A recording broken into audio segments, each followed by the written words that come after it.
వైకుంఠ ఏకాదశి, ద్వాదశి పర్వదినాలను పురస్కరించుకుని తిరుమలలో భక్తుల భద్రత కోసం అన్ని ఏర్పాట్లు పూర్తి చేసినట్టు టీటీడీ అదనపు ఈవో వెంకయ్యనాయుడు వెల్లడించారు. భక్తుల రద్దీ దృష్ట్యా ఎలాంటి అవాంఛనీయ సంఘటనలు జరగకుండా ముందస్తు చర్యలు చేపట్టినట్టు పేర్కొన్నారు. తొలి రోజు ప్రోటోకాల్ దర్శనాలు ముగిసిన వెంటనే స్లాటెడ్ దర్శనాలు మొదలవుతాయని, సోమవారం అర్ధరాత్రి తర్వాత 1:30 నుంచి మంగళవారం రాత్రి 11:45 మధ్య 20 గంటల పాటు సామాన్యులకు దర్శనం అవకాశం కల్పిస్తామని తెలిపారు.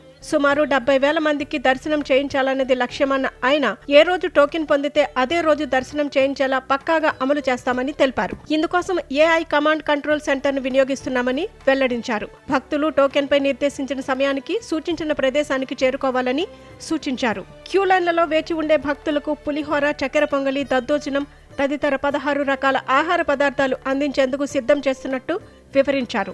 మొదటి 3 రోజులు 24 గంటలు అన్నప్రసాదాలు, కాఫీ, టీ, బాదం పాలు, చిన్నపిల్లలకు ప్రత్యేకంగా పాలు సిద్ధం చేస్తున్నట్టు పేర్కొన్నారు. ప్రతిరోజు 4.30 లక్షల లడ్డూలు అందుబాటులో ఉంచుతున్నట్టు వెల్లడించారు. లడ్డూ కౌంటర్ల వద్ద రద్దీ తగ్గించేందుకు డిజిటల్ పేమెంట్ కియోస్కులు కూడా ఏర్పాటు చేసినట్టు తెలిపారు.